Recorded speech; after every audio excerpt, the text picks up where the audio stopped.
Well, I want to thank everyone for coming to this meeting today. Really appreciate it. I know it's been an issue that's at least on the front page of the Arizona Republic. And I just thought it'd be a good opportunity, and I appreciate the fact that you were reaching out to us to do a fact-finding on this case. What we've been doing is what we've been reading is basically what's in the paper. And I want to be able, at least I think it's been a great opportunity for us to be able to see the other side of this and see if there is another side. And I think that's what we're here for, to be able to get at least a perspective of what's, your position has been on this thing. You've been fairly muted on this. And I want to hear what you have to say, and I appreciate you reaching out to us and asking us to have this meeting. I don't have anything more to add other than this would normally be a fairly standard meeting. Other than circumstances as Sal just referenced. So I assume first step would be to talk a little bit about the project and. Yeah, or just take you guys run with it. It's your meeting. Councilman Ware and Councilman DiCiccio, Nick Woods, Wilmer, One Arizona Center, and of course I represent the Phoenix Fillmore Partners. With us today, we have members of the principals of the organization. We have Chris Forsyth. Chris is with the Cesar Chavez Foundation. We also have Colin Mahoney at the end. Colin's with Trammell Crow. Jim Mahoney, also from Trammell Crow. Paul Tuchin from here, also from Trammell Crow. Of course, I think you all know my partner, Jim Sinicki. Thank you both for taking the time. We have been sitting quietly, reading the paper and listening to all of the comments and innuendo and suppositions and speculations about this case. And of course, my client simply submitted a response to the proposal. So I want to talk a little bit about the newspapers. As you mentioned, Councilman DiCiccio, that seems to be driving everything yeah, you here. can probably Rather move than the stick mic quality over there, of but proposal, it's not going to rather catch than these guys quality over of here on the developers. corners. It's very directional. The proposal kind of left to the wayside, and now it seems to be all about the Arizona Republic and all I'm about getting sound Councilman levels. House and how that affects us. So I'd like to do is talk a little bit about that with your permission. You've both known me a long time, and Snell Wilmer is a very big law firm, and we train a lot of young lawyers. We have almost 500 lawyers in the firm, and over the almost, seems like 100 years I've been practicing law, I've trained dozens of young lawyers. One of the things we do that's different than what they learn in law school is we try and teach them to become problem solvers. That's what clients pay us to do, is solve problems. Now, how do you go about that, right? You go to law school, you learn how to find problems, you learn how to determine facts, and then you apply the facts to the law and you come up with some conclusion. But that's not really what the practice of law is all about. It's really about solving clients' problems. So we help them learn and we give them some guiding principles. One of them is there's two sides to every story, and things aren't always as they seem. Now, why is it important? Well, if you've got a problem, you've got a dispute, and the only side of the story you know is your own, you're never going to get to a solution. You have to talk to the other side, you have to ask questions, you have to get their point of view. Okay? And you can't make precipitous conclusions. You can't, like I said, things aren't always as they seem. You shouldn't arrive at a conclusion before you've done all of the work. Now that's a part of it, right? Two sides of a story, things aren't always as they seem, but the other part is you need to see the problem from the point of view of the other side. What's their perspective? So how do we teach this to young lawyers? Well, you probably read the book, Stephen Covey, the late Stephen Covey, wrote a number of books. One of them was 7 Habits of Highly Successful People. And in there he has an illustration of the point of view, trying to understand the point of view of the other person. So I'm going to show you what he put in his books. Again, this is not mine, this is out of Stephen Covey's book, 7 Habits of Highly Successful People. He starts with this picture, okay, and it's a profile of a young woman. You just see her necklace and other things, and then he shows the next one, and here's her all dressed up and dusted up. So that's the point of view. But then he throws another one at you, and it's this picture of an elderly woman. Now, the reason it does this, and here's the three composites, and this is how I use this, and you know, I do a lot of public speaking, and I've given negotiation seminars at the State Bar and other areas, and I use this as an example in every one of those. I usually have people on either side of the room. So on one side of the room, I'll give them the slide that's on the right, so that they'll see that before, thank you. So they'll see that, right, before I show them the slide in the middle. And then the other side of the room, I give the portrait of the young woman, the profile of the young woman. And then, of course, I'll have them look at it and turn it back over again. And then I'll ask someone on one side of the room, let's see, with the older woman, I said, how old do you think the woman is in this picture in the middle that I put up on the screen? And they'll say, yeah, she's probably in her 80s. So look at the other side, and I'll look for somebody kind of squinting their eyebrows, saying, what? And I'll say, do you agree with that? And usually they say, no, this woman is in her 20s. So the point of the discussion really is, you have two groups of people, or two different people, looking at the same picture, seeing two different things. And that's what I mean about trying to understand the point of view of both the other side. Now, what happens when the other side says, or anyone says, there's only one point of view and it's mine, and I am not going to even consider your point of view. I am not going to take into consideration your point of view. Okay, I'm going to paint my own picture, and that's what the story is. Well, that's where we find ourselves sitting here today. The Arizona Republic, who's a fine newspaper, I have a tremendous amount of respect for them. I've worked with reporters, except for almost 100 years I've been practicing law, and they do a great job. Well, I don't think so. And Not all of and us. it's I think they make things typically very balanced, but you know what? Nobody's perfect. Our reporter here does. And nobody's perfect, and sometimes things aren't done the way that they should be. And I think that's where we find ourselves today. We have a set of newspaper articles with very little facts, a number of factoids, right, which are just tiny little tidbits of fact that they use to all of a sudden draw to a conclusion.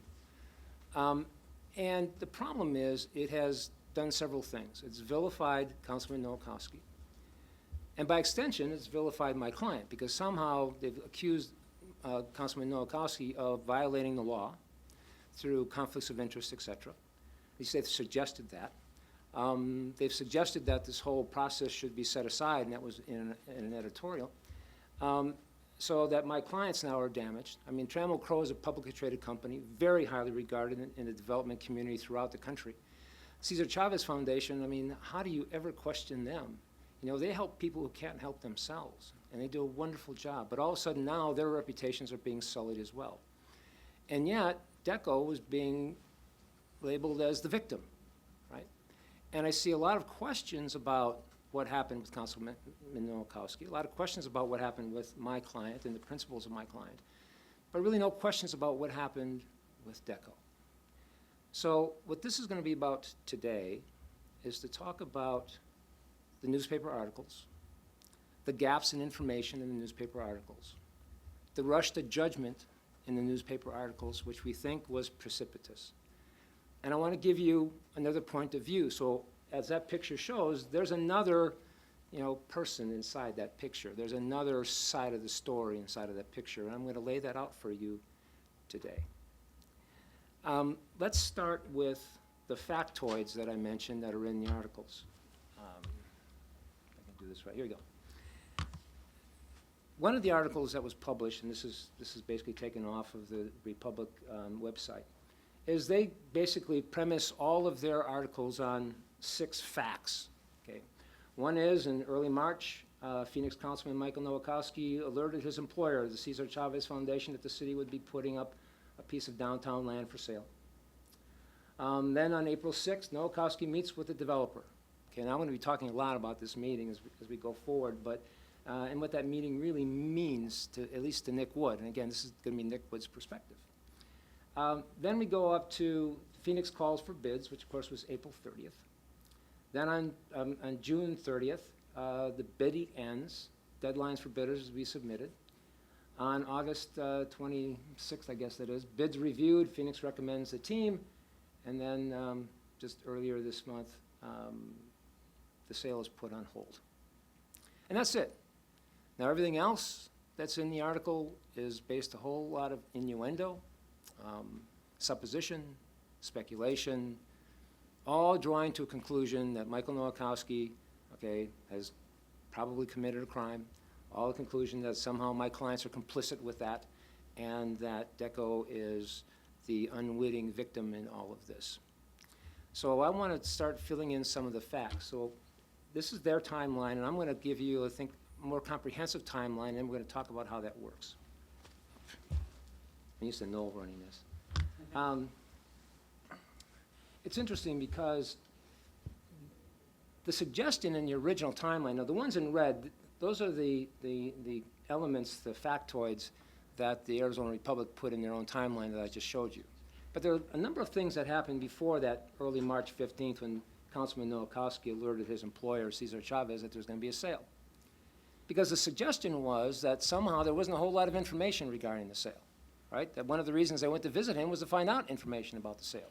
But what we know is that beginning in 2014, there are a number of articles, there's a number of presentations, a number of meetings. For example, on December 8th, the Business Journal had a very comprehensive article that talked about the fact that, you know, the land is there, the city of Phoenix is buying a portion of it from the Maricopa County, and that they're going to be putting out the bid, and it's going to be, you know, a large piece, and it's going to be a tremendous project. Then, beginning in January, a number of things happened, and that was the Dan Clockey, who's the director from the Downtown Phoenix Community Development Corporation, in coordination with the City of Phoenix and in coordination with the Economic Development Department here at the city, went out and did a number of presentations. Okay, one was on January 5th, the Roosevelt Action Association. I happened to be there on another matter. And it was interesting because what he did and what he presented was concepts, right? The city has spent a lot of time, staff has spent a lot of time working on concepts, what the vision was of the city, right? Not Michael Nowakowski's vision, what the vision was of the city of Phoenix for this project. And they had done a comprehensive review and had a PowerPoint that was very impressive. They talked about alternatives, they talked about developments and development standards, design standards, circulation, you name it. It was all part of this project. And then they did it again January 10th for Downtown Voices. And they did it again to the Central City Village Planning Committee on January 12th. And again in Roosevelt Neighborhood presentation of concepts was the 27th. And then, this is an interesting one, February 3rd, the Arizona Multifamily Housing Association Development Committee. I mean, DeCo builds multifamily housing, I'm assuming, right? I'm going to make some assumptions that I probably shouldn't, but I'm assuming that they're a member of that organization. Certainly all the other multifamily developers that I represent knew all about this, right? And they knew all about it at that time. Now, they made another presentation to Evans Churchill community on February 11th, and on February 26th, there's this story in Arizona Republic. And that story talked about, for example, it says the goal for the area, I'm quoting from the article, the goal for the area is a pedestrian-friendly project with urban feel, said Dan Clockey. The organization coordinated market feasibility studies. Okay, that's what their organization did. Market feasibility studies and community outreach to test concepts for the site. The concepts were presented this month, again, this is in February, to the Downtown Council, City Council Subcommittee for Downtown Aviation Redevelopment. Council members recommended authorizing the proposal, saying a project with a sustainable urban walkable feel will showcase what the city is pushing for the area. So before Michael Nowakowski picked up the phone and called Cesar Chavez to say, by the way, there's an RFP coming down, you know, this information was already out for everybody and anybody. Now, Cesar Chavez, of course, his foundation is headquartered in California, so they probably wouldn't have been privy to this, unlike DeCo and all the other local developers. So the fact that he picked up the phone and called them, I mean, that doesn't give me any pause at all. In fact, as council members, I think you're trying to attract as many bidders as possible. Now, Michael Nowakowski in the past, every time that, at least what I've been able to discern in looking at records, every time that Cesar Chavez has been before the council, Michael Nowakowski has recused himself because of a conflict. So obviously, if he did, and again, I haven't talked to him about this, but I would assume that, you know, he did that with the understanding that if they did participate, he'd have to recuse himself. And then we talk about the meeting, April 6th. when Nowakowski met with a team of developers from the real estate firm DeCo. Robert Lyles, a partner of DeCo, has said his team talked with Nowakowski about their plans for the land, but the councilman didn't disclose that his employer would be a rival bidder. Nowakowski said he didn't know the Chavez Foundation planned to bid, and the meeting with DeCo was a more general discussion about the need for a grocery store and housing downtown. Now, one of the things that was said, and I don't have it on the list, was that Michael Nowakowski voted to delay the RFP back in January or February of this year. And I will tell you, the reason I know the background for that is because I was involved in that. I represent Wood Partners. Wood Partners is building a multifamily complex at the southeast corner of the intersection of 7th Avenue and Fillmore, which is just right next door to the west of this site. I was asked by the city through the Economic Development Department. In fact, I got a call from Chris Mackey saying, you know, Nick, you represent Wood Partners. We would like to maybe talk to your client, if they're willing, about a potential swap, where we might be willing to exchange some of our land for your client's land at that corner, because we have a grocery store that has shown interest in that corner. So a number of conversations ensued, and unfortunately, the grocer decided that really wasn't an optimal corner for them, so the discussions ended. But that was the reason that there was a delay, because we had these discussions going on. So it certainly wasn't anything untoward or inappropriate with respect to Councilman Nowakowski voting to delay an RFP, because it had nothing to do with anything other than trying to bring a grocery store to an area that doesn't have one for a radius of miles. Then, and I'm going to come back to this in a minute, then on April 30th, again, this was these red ones are in the Republic's list of events. Phoenix opens a call for bids. Then on the next slide, I'm adding a little bit more information. There was a pre-proposal meeting at the City of Phoenix, May 18th. Okay, now I'm going to come back to that as well, because that's a very important component that we have to add to this story. Then, two other things, May 27th and June 8th. You know, under the RFP, proposers have the ability to send in a request for with questions asking for answers. Because, you know, no matter how comprehensive the RFP may be, you know, if you're a developer, there's all kinds of potential issues, and since you can't talk to anyone other than Gretchen Wolf, you know, you may want to send in some questions. So this isn't a time to send in questions. Then, of course, we go back to the two components that are in the procurement officer. Okay. And we're allowed to talk to her. She's the only one we're allowed to talk to. And by the way, she's tremendous job. She's right up there. She's Oh, sorry. I'm glad I didn't say anything bad. So then we have the other two items that were in the Republic list, but I'm adding something else for September 2nd. That's an unsuccessful proposer may challenge an awarded recommendation by filing a protest within 7 calendar days after the award recommendation is posted. Now, I'm going to come back to that as well, but that's also a very important component in all of this. And then, of course, we have the other two components as part of the Republic's list. And October 13th, DeCo attempts to withdraw submittal, rejected by Economic Development as untimely, due before the proposal deadline, etc.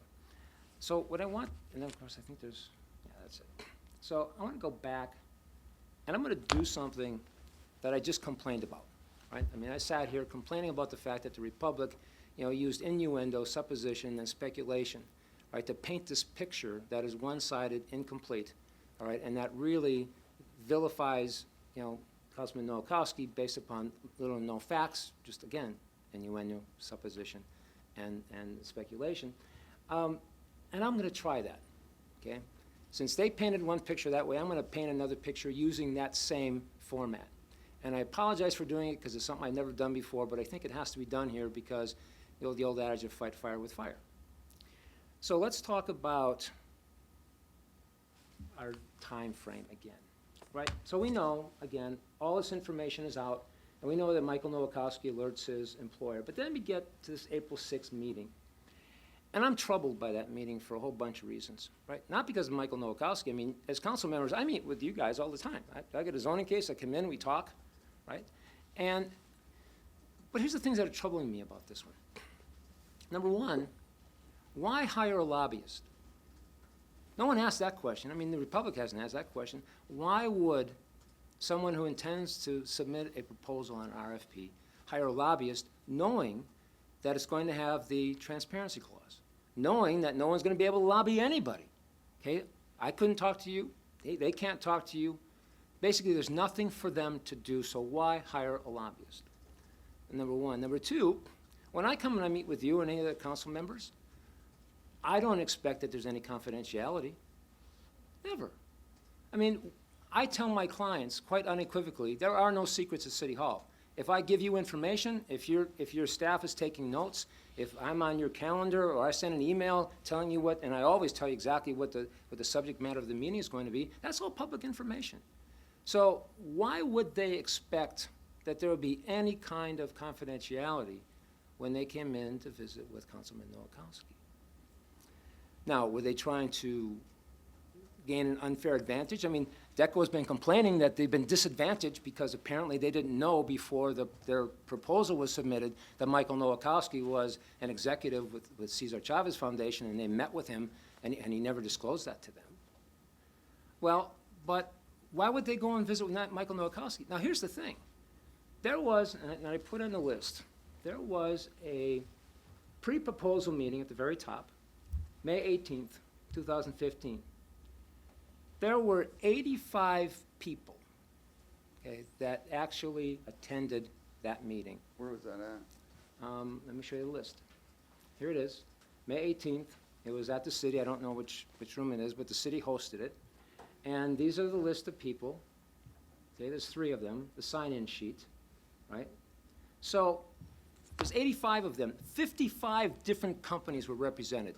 Now, no one asked the question, and the Republic didn't ask the question, why didn't any of them reach out to Michael Nowakowski before, okay, the RFP was issued? What were you trying to gain? Why did you go and see Michael Nowakowski?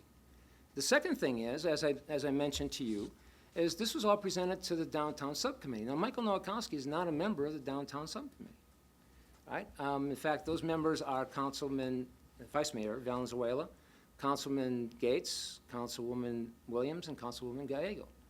Now, that's a subcommittee, right? And before they went to meet with Michael Nowakowski, let me go back here. Before they went to meet with him, it was in the newspapers, right? The ones that they went to talk to about all of this. It was in the newspapers on February 26th, 2015, that had gone to the subcommittee. So why didn't they go, when they went to see Michael Nowakowski on April 6th, why didn't they go and see the members of the subcommittee? Okay, none of this is adding up to me, and no one's asking these questions, especially the Republic. So here's what I think happened. One thing that the Republic hasn't asked about, one thing the Republic hasn't brought to anyone's attention, is the fact that Billy Shields is a member of Cesar Chavez Foundation. Billy Shields is the chairman of the Cesar Chavez Arizona Advisory Board. Right? That's a relationship. Michael Nowakowski sits on that board, and Billy Shields is the chairman. So Billy Shields, of course, has a great relationship with Michael Nowakowski. And I think Billy Shields knows a lot about what goes on in Cesar Chavez because he's part of Cesar Chavez Foundation, sitting on that board.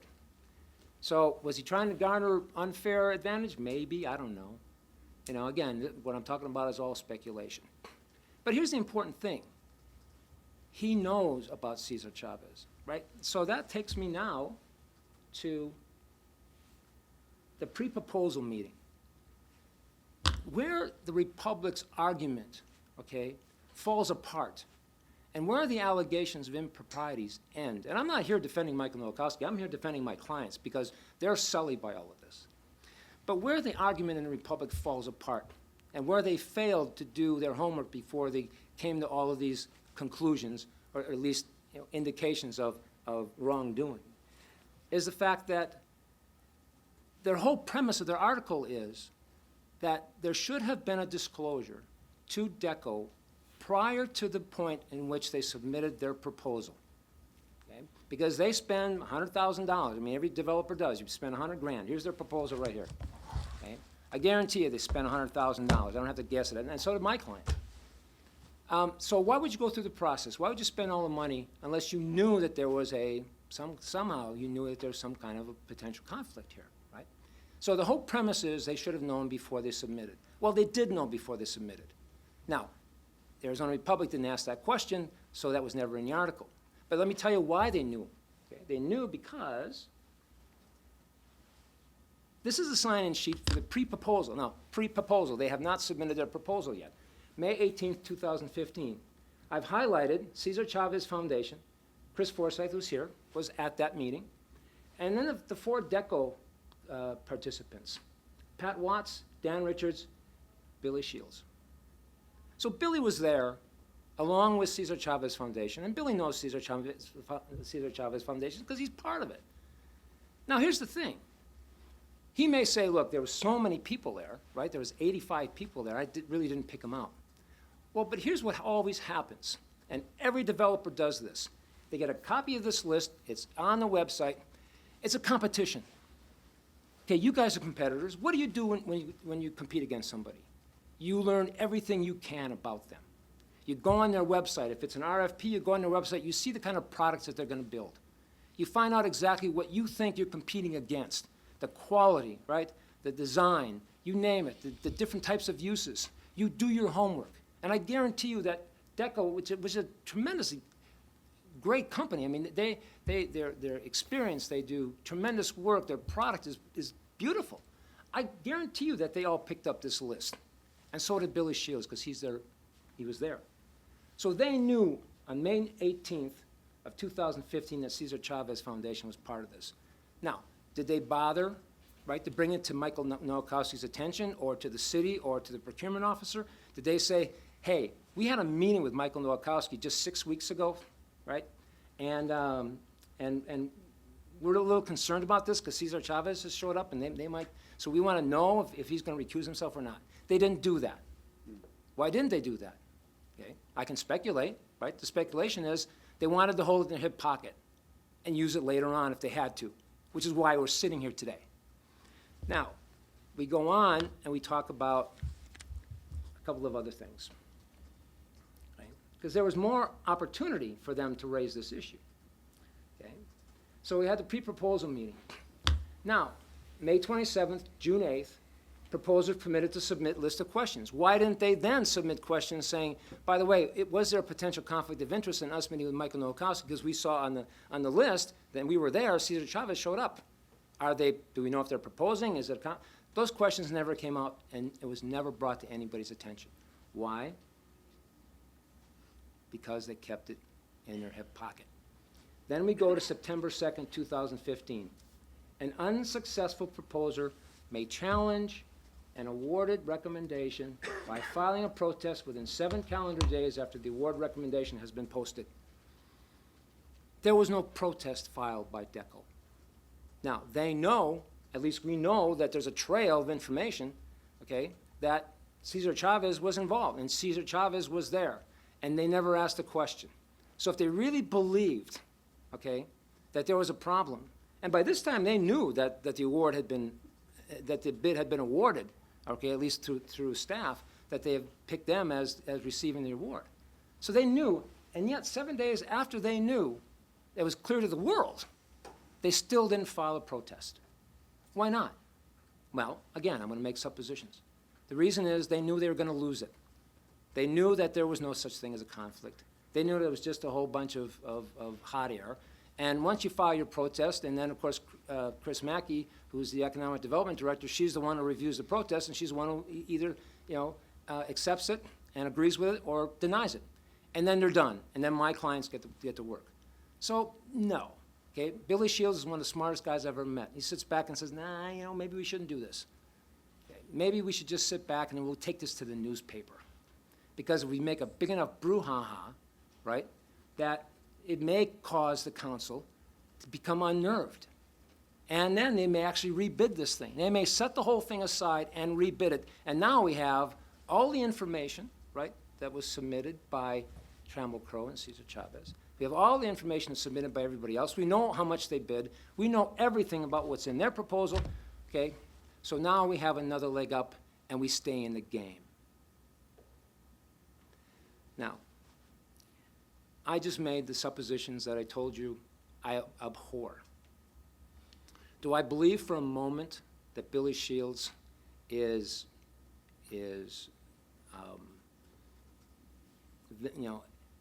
manipulative? Is he a bad guy? Not on your life. Billy Shields is the most honorable guy I know. He has tremendous integrity, and I don't believe a thing of the suppositions I just gave you. Okay? And DeCo is a great company.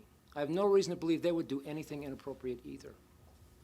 And Michael Nowakowski, I have the same high regard for him. He has tremendous integrity, as does everyone else that sits on the city council. So the reason I did this exercise, the reason I asked the questions that should have been asked by the Republican and weren't, the reason I am challenging the way the Republic reported this without asking the questions that I just presented, without digging into and finding the information I just gave you, is because of the danger of what the Republic did. The danger of using some factoids, the danger of taking controlled amounts of information, tidbits of information, factoids of information, calling up highly respected people in this community, okay? Former, county attorney and former city, former AG and, a former member of the city council, giving them this limited information, which on its face looks bad, okay? But that's what I mean about painting this picture that's a facade, okay? So the danger in this is to do what the Republic did in this instance. And again, everything else the Republic does is great. And I'm not making this personal against anybody. Look, we're human, we make mistakes. My dad used to say, a measure of a person's character isn't whether they make mistakes. We're human, we make mistakes. But the measure of a person's character is what you do to rectify the mistake. So in this case, I'm hoping that the Republic will do a little bit more investigation, get a little bit more information, and maybe come out and ask some more questions rather than just taking a position with less than half of the information. Well, they've But- got all the information now. Yeah. But here's the thing. But here's the thing where the danger is. This reminds me a lot of the Salem witch trials, right? Back from 1692 to 1693. There was this action going on where 20 people were actually killed, right? They were executed. They were either burned or they were hung. And the reason is that, some of them, they were all considered to be witches, right? And the reason is they didn't act maybe in conformance with what people thought they should be. Maybe they had disagreements with the way things should be done. Maybe people just didn't like them, okay? Maybe they were just good targets. But the thing is, it created a situation where you're accused of something and you can't defend yourself, right? There was an editorial that talked about the fact that if you can't disprove a fact, okay, then maybe it's possible, maybe it's probable. That's where Michael Nowakowski finds himself, and that's where my clients find ourselves. Michael Nowakowski is being accused of something, right? Now there's a report coming out, and I hope the report comes out soon, that vindicates everybody. But the point is, how does Michael Nowakowski defend against this, right? He's asked questions. I mean, how do you answer a negative? How do you defend against a negative? You can't. It's just like the witch trials. You're accused of something, you can't disprove you're a witch. He can't disprove that somehow he violated the law, but everybody's accusing him of it. So where do you go from here? You as a council have a decision to make, right? And now you have the information that I've shared with you. And you have to balance the information I shared with you. Like, if I go back to that, right? On one side, you've got the Republic's information. On the other side, you have what I've given you today. And again, I want to stress that I'm not suggesting that Billy Shields or DeCo did anything wrong. I'm not suggesting that they did anything inappropriate. I was just giving you an example of how dangerous suppositions can be because they can hurt reputations, they can hurt people. And Billy Shields is a dear friend, and I'm going to apologize for him for even doing this exercise, even though I think I've clarified that it was only intended as an example, not as an actual accusation. But if you decide as a council that you're going to set aside this RFP and start over again, you're doing several things. Number one, you're validating what was in the Republic's article. Because you're saying that, and let's say, again, here's a supposition I have to make. Let's say the report comes out and vindicates everybody, okay? If you then decide, because you can't really act until you get this report. Although it's interesting because there was a statement in the Republic the other day that although it wasn't express, there was a tacit suggestion that the report that is being done by the investigators hired by Ed Zerker, the city manager, is somehow suspect because Ed Zerker hired them, okay? But assuming that it comes back clear, if you decide to set this aside, you now validate the allegations against Councilman Nowakowski, but you also validate the allegations against my clients, okay? And that's not right. Secondly, now you've created a genuine advantage, all right, not only to DECO, but to everybody else, because now everybody knows all the information that's there. I mean, my client spent at least $100,000 on this, so did everybody else. The other thing is you now have a chilling effect with respect to others who want to respond to RFPs that the city puts out. And what about the review panel, right? You have people who volunteer their time, and it's a lot of time. And they sit there and they review these proposals, they do interviews, they do all of these things, and they spend a lot of time and energy in putting together a report. What about them? I mean, if you set this aside, all their work is for naught, right? And there's no basis to set it aside. There's no foundation upon which to set it aside. The other thing is, what about your staff? I mean, you've got one of the best staffs in the country when it comes to putting RFPs together. They're very careful. They're very exact. And they really give people good direction. There are no ambiguities. There are no vagaries in these things. You know, they're clear, they're concise, they're well put together, and that's why I think most of them are approved. I was just handing a note from my Just for client. full disclosure, I talked to the city manager about a half hour before the meeting, just so you know. And my understanding, just briefly, is that the report came back that the city of Phoenix followed the process, just letting you know. Oh, good. Is that a public doc? Can we get a copy of that? Don't even know, it was a quick conversation with the city manager. Okay. So can I clarify one thing? Yes. My understanding is in the RFP, the city manager can throw out this and start all over without having a vote of the council. Is that also your understanding? I'll turn to my partner, Jim Sinecki, who is Legally, they can do that. the RFP expert. I don't think so. To me, the bid protest procedure should have been followed. If there would have been a bid protest within 7 days, as Nick had up there on the board, there would have been a certain date by which there would have been a protest in early September. Then we would have got an opportunity to defend ourselves then and bring out the facts. And now nothing, that didn't occur. And so that's why we have to sit here today at the end of October wrestling with this issue. So the proper procedure was for them to have filed a protest. It's too late to file a protest now. And this is an issue, I think, for the city council to decide, not for the city manager to decide. Okay. Maybe I can ask Dan or Gretchen. Councilman Waring, the city always reserves the right to reject all bids and all procurements, whether. By city, you mean Zerker. Correct. So, there is a provision in the charter related to construction projects, where if you're going to rescind an award or reject, that has to come back to council. But this is not a construction project, this is an RFP to basically sell property. And so the city manager reserves the right to reject all bids if he so wishes. Okay. Now, it seems like that is a blanket statement about all projects, not specifically this one, yet it seems this group is unaware of that. How Well, does that happen? Obviously not inexperienced people, so. Well, I know Mr. Sinecki, he's a really good lawyer, he's a good man, but it's plain in the RFP, in this particular RFP, we confirmed that with Gretchen. I bring it up, just to tell you guys, I'm not bringing this up because I'm advocating for that. That is just in my understanding.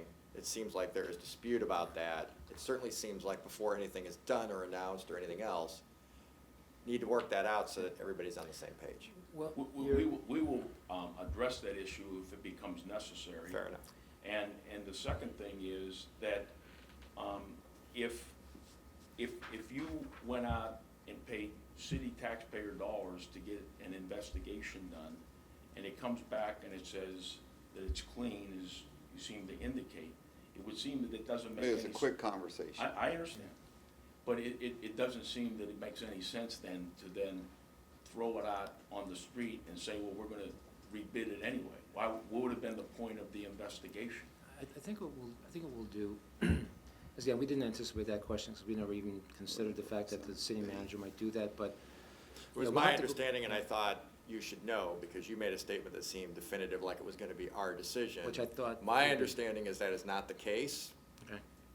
I may weigh in on that at Well, a future date, but obviously I haven't seen the writing and how this all works. But, Okay. you know, our legal counsel seems to believe this is always the case. So somewhere, there's a misconnection that needs to be bridged, I guess. Well, let me, again, I apologize for the long-winded presentation. No, that's okay. I know you're very busy. In closing, there are no villains here. There are no bad guys here, all right? Michael Nowakowski, I'm just scratching my head about this whole thing, right? I mean, he even lists, I should show you, he lists Cesar Chavez as, oops, wrong way. Over here, he's got, this is his potential conflict of interest list. It's a public document we obtained. He has Cesar Chavez Arizona Advisory Board. That's the one I just mentioned, he's a member. And here's the Cesar Chavez Foundation. So, you know, I don't see Michael Nowakowski doing anything wrong. Now, he'll have to defend himself, obviously, and when hearing from the report clears everything. So he didn't do anything wrong. My clients, I mean, they acted in good faith. You know, they followed the rules, right? And all of a sudden, they find themselves paying my fees, which should be more, but and our fees. But all joking aside, you know, both Cesar Chavez Foundation and Trammell Crowe are quality companies. There's no problem with DeCo. DeCo didn't do anything wrong either. Billy Shields didn't do anything wrong. DeCo didn't do anything wrong. It just is what it is, right? Everybody followed the rules. Now, I understand DeCo was unhappy with the result, but that's normal. I mean, when you get second place, you feel bad, and that's okay. But again, so I don't question their activities at all. I don't question Billy Shields' activities at all. There is no bad guy here. Basically, what we have is we have an RFP that's pending. We had a number of quality respondents to it that put in their proposals. And we just happened to win by, you know, a small margin, but we still happened to win. Now, again, it's assuming that City Manager Zerker doesn't preemptively pull it away from you. Ultimately, you give the award if he doesn't set it aside. And so we hope that you would take all of that in consideration. Again, not that there's any bad guys here, just that everyone's a good guy. And unfortunately, sometimes stories take on a life of their own, you know, and I'm not trying to chastise, you know, the reporters or anybody else. You know, they have a job to do, and they do it, and they do a great job of it. Just this time, it just didn't quite, there's such a short time period, it just didn't come out right. Well, And, you've been able to present it now because Arizona Republic's in the room. You've been able to present that so that they can hear this now. And I think that's a good opportunity, because you really can't be talking to anyone unless it's in a public setting like Right. this, so. Jim would like to. Oh, my client would like to say something. Just one final thing, and again, I'm with Trammell Crowe Company, I oversee the Trammell Crowe Company business in Arizona, Phoenix. I've done that now for 30 some odd years. We don't generally pursue RFPs, okay? As Nick pointed out, they're very costly, they're certainly uncertain. And so you get to the point of saying, okay, so what was compelling about this opportunity? Why would you pursue this one? And there's really three primary reasons. First of all, we had very specific, on-point past experience in projects that were identical to what the city's vision was for this site. So we matched well there. Okay, so we had a lot of experience in past projects. We certainly had the financial capacity to do a project like this. You know, it's all in, both phases. This is a $110 to $120 million project. We have the financial capacity to do it. The end of the day, the reason that I make this decision to pursue this opportunity, an RFP, is really my 20-plus years of experience working with Chris Mackey. And I understood going in that it was going to be a fair and rigorous and transparent process. And that's what she ran. So we didn't hire a lobbyist in this pursuit. We spent our time trying to figure out how to put together the most compelling proposal we could do. Okay, so in my mind, there was only one thing that would be worse than not winning this opportunity. It would be to win it and not be able to perform, to not be able to do it. And so when I hear that somehow a councilman in April was communicating our intention to bid, let me tell you that it was not until June 10th when I knew we had the debt, which is Wells Fargo Bank, and our equity, Principal Financial Group, in tow, that I could, in good faith, submit a proposal that I know we could perform. So I don't know how on April 6th somebody could have known we were going to bid when I knew we were going to bid until June 10th. So, Nick, those are my comments. Can I ask, have you met with the other council people? No. Well, I certainly am doing this, and I appreciate, frankly, the cameras being here and the openness of this process. I had asked staff, you guys had requested a meeting. I don't have that letter in front of me, but I just remember it sounded like you were willing to do a full council meeting to have a discussion of this. And I encouraged staff to do that. I thought it was important that we all hear the same thing in the same way. Given the swirl, which I don't think it was directed at me, but certainly I am not trying to add to that. I don't know you guys all one way or another, but I'm certainly not, to your point about bad guys, I'm not trying to cast aspersions on my colleague or other companies or lobbyists or anybody. But obviously it's a lot to sort out, as Sal suggested. At least some of what I've heard about this has been in the paper. Obviously I've discussed it with the city manager, so I don't think I could have done anything that would have offended you. I'm sure you're a great company and you know, we want it to be a successful project.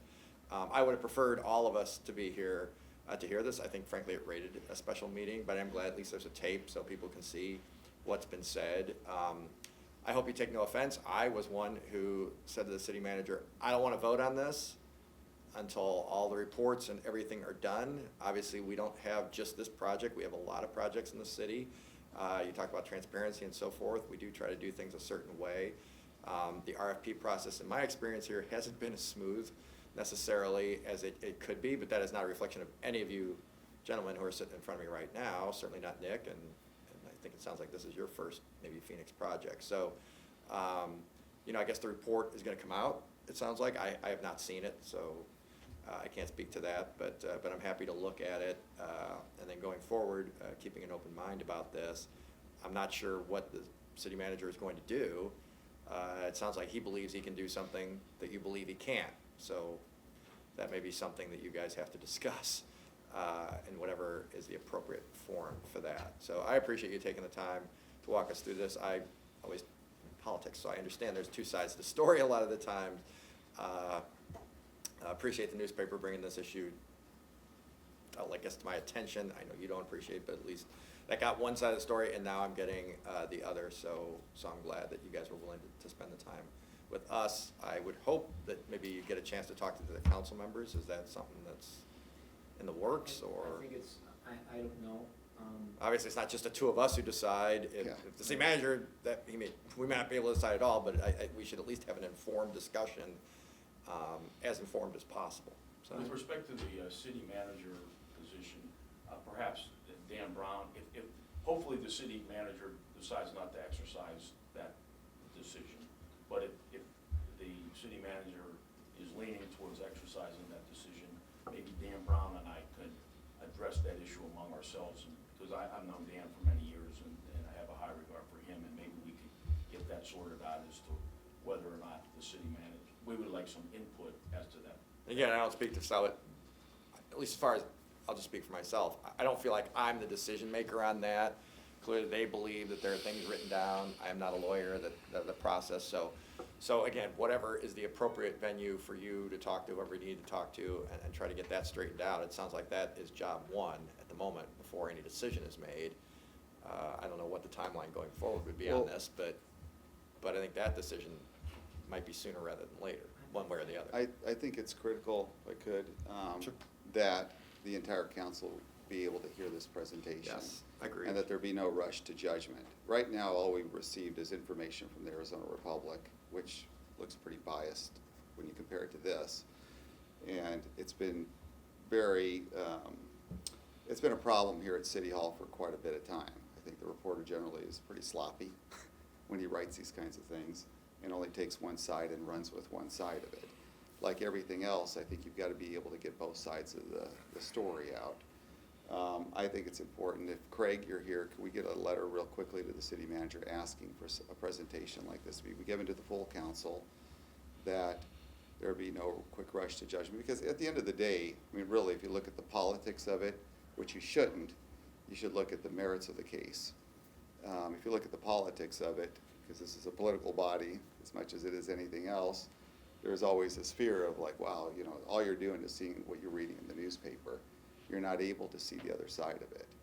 So I think it's critical for us to be able to, you know, as informed individuals, whether we like it or not, or whether it makes us look good or bad, be able to look at both sides of any problem and then be able to come up with a well-informed, reasonable, thought-out decision. So from my end of it, I think if we could do that too, Craig, send a letter like pretty quickly to the city manager asking for this thing to be thought out, that the entire council be able to hear it. I know we have Chris Mackey here. Can I ask who a question feel to that similar. specific Sure. point? Yeah, thank you. Well, you're in So charge, too. so do you feel, you heard what his request was, my interpretation, not criticism in any way, is that you've already done that once before, that you already asked for that meeting. Is that the way you interpreted the letter that I believe all the offices received, but I know I received, or email, I can't remember which it was. Just to share with you, I don't want to put words in Gretchen Wolf's mouth, but it was my understanding that, A, it's council's discretion if they do want to meet with us at all. And if they do, it's limited to 2 people because of the potential for a open meeting law violation because of quorums for subcommittees. So if you have 3 people together, for example, it may be a violation. And Gretchen, am I saying that correctly? See, okay, my understanding, and I think staff, when I spoke with them about it, because they didn't say anything of what you just said, was that we had the option, or your request was to try to do, perhaps just for travel reasons or something too, but to do 1 meeting. I do not remember it being brought to my attention, we could only do 2 at a time. That's what we were told. Pardon? That's what we were told. Is you only gonna do 2 at a time? Okay, that's not what was translated to me. I did not talk to Gretchen, there was an intermediary person who I talked to. I explained my desires, nobody ever said anything about. And that was just based on my looking at your letter and going, okay, I think that's warranted, given the swirl, the articles and so forth. I thought a special meeting for this purpose, I'm guessing maybe that would have been what you would have preferred too, but Absolutely. we all hear the same thing, again, just for convenience sake, if nothing else. So it is a little concerning. To Sal's point, I agree with him, you know, before anybody makes a decision, if the other guys don't have the information we now have, while I enjoy a competitive disadvantage every once in a while, in this case, it's kind of counterproductive. We want an intelligent decision. Frankly, my goal in having this meeting, and I usually pretty much take most every meeting, and I've met with people who lost RFPs and people who are unhappy. We had a meeting in this room where I think it was just me and the company was unhappy, and I was happy for these are learning experiences for me. But I also wanted you to have, so to speak, your day in court. You should have it with everybody, not just the 2 of us. So, now I don't know. We're not afraid of controversy. Well, Shocking. Yeah. I guess I would say it a little slightly differently. I would say I'm not afraid of having more information. More information than generally in my experience. Maybe that's why I wound up with a PhD, which was too much of a good thing, I might add. But I would say that I think it's better to have more of this discussion and have you answer questions and make your presentations than less. But now we have, again, 2 of us who have this information. If we're voting, it's kind of it makes it a little bit awkward. So, I'm not sure what can be done about that, though. Well, one of the things that we So, do see whenever. From our perspective, it's not our decision to make alone. We One can't of the- force people to go to meetings, so. And Jim, I agree with Jim on that. I really do. I really think it's important for everybody to be able to hear all sides of the argument before decisions are made. The other thing is, we go through this on a fairly, I shouldn't say weekly, but it's pretty much quite a bit, where anybody who loses a bid is always gonna bring Yeah, something up. every other meeting or something. Oh my generally. I mean, gosh, the way it's it is. unbelievable how many of this, so this is not an uncommon thing, okay? It's made out that way, but it's not. We deal with this on a pretty regular basis. And sometimes we rebid and sometimes we don't. It depends on what we get out of a hearing. But we're all able to hear it at that point too, one. And two, the second part of it deals with the fact that, whoever loses always throws everything else, throws everything at it. The question is whether or not you can hear both sides of it. And in a hearing, you can ask questions from both sides of it. Unfortunately, in this case, we weren't able to hear both sides, and I'm glad we were able to today. I want to read the final report. My understanding is it completely vindicates the City of Phoenix's process, but that was just from a very short conversation with the city manager. If that's true, I think there's some strong legal standing, that this is the right course. I don't know that. I want to hear what the other council members are going to say, and everybody has a right to have their day in court. And I think this was a good opportunity here for you to have your day in court, just like everyone else should be able to do. Because every other hearing that we have, we'll have the bidder who wins and the bidder who loses in the same room telling us why. Sometimes we do rebid, and sometimes we don't, but we're able to hear both sides of it. That's critical. So I guess, I've talked to the city manager briefly about it as well, and forgive my ignorance, and it's also not a criticism of my colleagues. I don't want to be a Budinsky on their schedules and so forth. I was operating then on the assumption that we were all having a meeting, that you guys were here all day, and you were doing different presentations to different people, and maybe they couldn't make it now, but they were going to make it some other time. I didn't realize that the two-person limitation, that had not been communicated to me. And Sal was good enough to set up this meeting, so we just figured, rather than you having to do this twice, at least, that we would do it together, because it fit with our schedules. But, so I did not realize that. Again, I'm not sure exactly what I can do about it, but I appreciate you taking the time to at least let us know your version of the facts. So. I think to staff that's here, I think, you should have that communication with the city manager pretty quickly. Chris, if you don't mind. Yeah, Chris, You it just know, wasn't something that I knew. I didn't realize the other guys weren't doing And, it. So and quite frankly. maybe they don't want to, but I'm not saying they have to. It's just, I think everyone they should should at be least in have the the room. opportunity. Yeah, they really should. I mean, again, I've seen the politics of it. The politics of it tells you, well, throw it out, because no one wants to deal with it. But at the end of the day, the question is that the fair thing to do? Is it the right thing to do? Is it the most informed thing to do? Until all the issues are brought to the table, there should be no decisions made on this thing at all until everybody's able to hear it all. And then people can make an informed decision at that point. That's at least the message I want to make sure we convey. One last item, we have, my partner Jim Snakey put together a letter that encompasses a lot of what I talked about in my presentation today. But I don't want to breach protocols about giving information out, so should I give it to you? Okay, I would give it to Heather, them and then she can first. disperse it. And quite frankly, I've heard rumors that people want to they don't want to deal with this. They want to throw it out because of what they read in the Arizona Republic. And the question is that fair to the public? Well, is You it know? fair to the people who follow the rules? That's what I'm trying to get at. I think everybody needs to be in the room. Everything everybody's basing their decisions on, at least their mental thought, is what the Arizona Republic writes. That's why I don't get it, the newspaper anymore. There's a reason I try to do my own decisions on my own and not have to read about it, because I don't want people influencing me the wrong way. Right. I want to be able to make the right decisions based on the right things. And just to be clear, just so you gentlemen know, I appreciate you came a long way for this, and I'm sure it's Yeah. been aggravating, and I'm sure you probably wish you never heard about this project at this point, given how it's gone. But I have not decided what I want to do. I have not seen the report. So in fairness, and I just want to be candid with you, I did ask that we not do anything with this until the report is done, which to my mind meant me actually getting a chance to look at it. So I don't want you to be misled that I'm somehow in favor of the project. I'm still completely Understood. undecided if it came to a vote, which it may or may not, as we've discussed.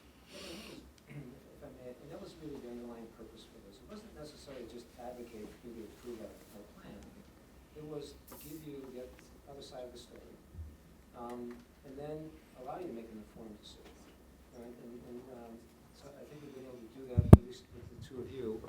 And if we are unable to make a presentation to the rest of the council members, again, it's their discretion, I respect that. Perhaps they can watch the video or something, and, you know, who knows, but again, thank you both so much for taking all the time today. I know how busy your schedules are, and it was very kind of you to make time for us. Thank you. Thank you, everybody. Thank you.